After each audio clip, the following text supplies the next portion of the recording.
brought to you by Nova शुद्ध घी। जब जब खाए दिल खुश हो जाए, सदियों का नोवा शुद्ध देसी घी, सपना स्वस्थ भारत का। I love घी। नमस्कार दोस्तों, क्राइम तक में आपका स्वागत है। जुबिन मामले में एक बड़ा अपडेट सामने आ रहा है। इस मामले में अब तक 7 लोग गिरफ्तार हो चुके हैं।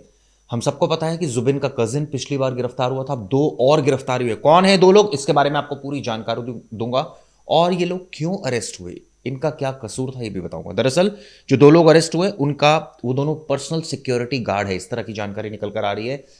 ये कहा जा रहा है कि यॉट में वो जुबिन के साथ मौजूद थे।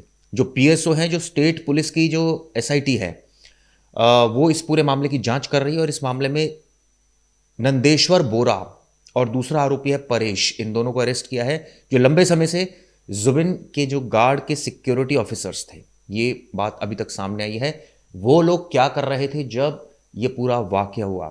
दरअसल इस पूरे मामले की जांच असम पुलिस कर रही है। 60 से ज्यादा एफआईआर दर्ज हुई है। कौन कौन गिरफ्तार हुआ पहले आपको बताता हूं। डीएसपी संदीपन, मैनेजर सिद्धार्थ शर्मा, अमृत प्रभा महंत जो सह गायिका है, इसके अलावा नॉर्थ ईस्ट इंडिया फेस्टिवल के आयोजक श्याम कानू महंत, बैंड के ड्रम मास्टर शेखर ज्योति गोस्वामी। ये सभी 19 सितंबर को जुबिन के साथ सिंगापुर गए थे और ये जब स्कूबा डाइविंग कर रहे थे उस वक्त ये पूरा वाकया हुआ था। लेकिन अब इस मामले में बड़ा अपडेट सामने है। दरअसल 7 लोगों की गिरफ्तारी इसमें हो चुकी है। संदीपन जो कि उनके कजन थे, उनको भी अरेस्ट किया गया है। हम सबको पता है कि इस मामले की जो जांच है वो एसआईटी कर रही है। 60 से ज़्यादा मामले दर्ज किए जा चुके हैं। एक पोस्टमार्टम रिपोर्ट सामने आ चुकी है जिसमें डूबने से मौत हुई है, ये कहा गया है। क्या ऐसी परिस्थिति क्रिएट की गई कि कोई बचाने नहीं गया उसको, लापरवाही बरती गई? इन तमाम एंगल से पुलिस मामले की जांच कर रही है। इसी सेंस में एक के बाद एक गिरफ्तारियां हो रही हैं और इसी सेंस में अब ये गिरफ्तारी हुई है, यानी कि 7वीं गिरफ्तारी। अभी आने वाले वक्त में और भी इसमें गिरफ्तारियां संभव है। आपको बता दूं कि दूसरी पोस्टमार्टम रिपोर्ट अभी तक इसमें सार्वजनिक नहीं की गई है।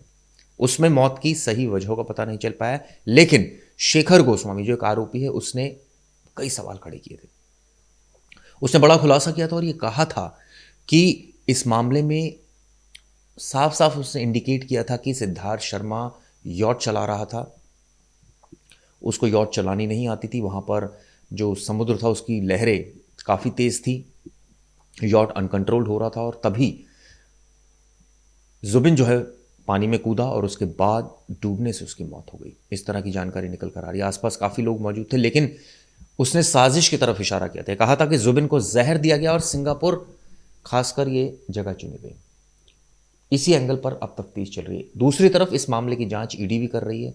दरअसल श्याम कानू महंत, इसमें यह पता चला है कि उसके पास जो सोर्स ऑफ इनकम उसकी है, उसकी जांच की जा रही है। ये पता चला है कि उसके पास काफ़ी मात्रा में कैश और तमाम चीज़ें, जिसकी ट्रेल चेक की जा रही है कि आखिर ये इसने कहाँ से कमाया, इसकी इनकम क्या थी और सोर्सेज क्या थे इनकम के और एक्सपेंडिचर क्या थे, क्या ये ब्लैक मनी तो नहीं है। ऐसे तमाम चीज़ें हैं जो पुलिस इन्वेस्टिगेशन कर रही है और ईडी भी इन्वेस्टिगेशन कर रही है। लेकिन सबसे बड़ी चीज़ इसमें, सिंगापुर क्या असम पुलिस जाएगी या नहीं, ये अभी भी संशय बना हुआ है।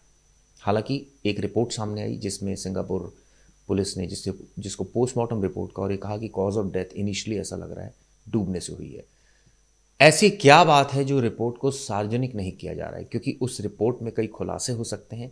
खासकर हम उस रिपोर्ट की बात कर रहे हैं जो रिपोर्ट असम में जो मेडिकल कॉलेज में पोस्टमार्टम हुआ था दूसरा, उसकी जो रिपोर्ट है पीएम रिपोर्ट, उसमें क्या खुलासा हुआ है। उनकी पत्नी को तमाम बातें बताई गई हैं। क्यों सच सामने नहीं आ रहा है, ये सबसे बड़ी बात है। लेकिन इस बीच जो सबसे बड़ा अपडेट है, जैसे मैंने आपको बताया कि 7 लोगों की गिरफ्तारी। इसके अलावा क्या उनको जबरन डुबोया गया, जहर दिया गया, या आर्थिक साजिश के आरोपों ने केस को थोड़ा सा जटिल बना दिया। ये तमाम तरीके की साजिशें हैं।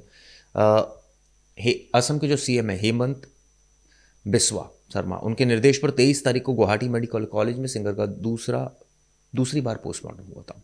17 दिन बाद भी रिपोर्ट को सार्वजनिक नहीं किया गया है। इससे सरकार की जांच प्रक्रिया पर सवाल उठने लगे हैं। सीएम का कहना है कि रिपोर्ट सार्वजनिक करने से ये कानूनी रूप से अमान्य हो जाएगी। इस तरह की बातें वो कह रहे हैं, लेकिन सच्चाई ये है कि कोर्ट अपना काम करता है, सार्वजनिक करना सरकार की सरकार चाहे या ना चाहे, ये तो सरकार पर निर्भर करता है, लेकिन ऐसा नहीं है कि अमान्य हो जाएगी, क्योंकि लगातार इसमें जांच आगे बढ़ रही है। चलिए, हमें उम्मीद रहेगी इस मामले में जो सिंगर का केस है उसमें अपडेट सामने आएगा, सच का पता चलेगा। ये वीडियो आपको कैसी लगी जरूर बताइएगा। शुक्रिया।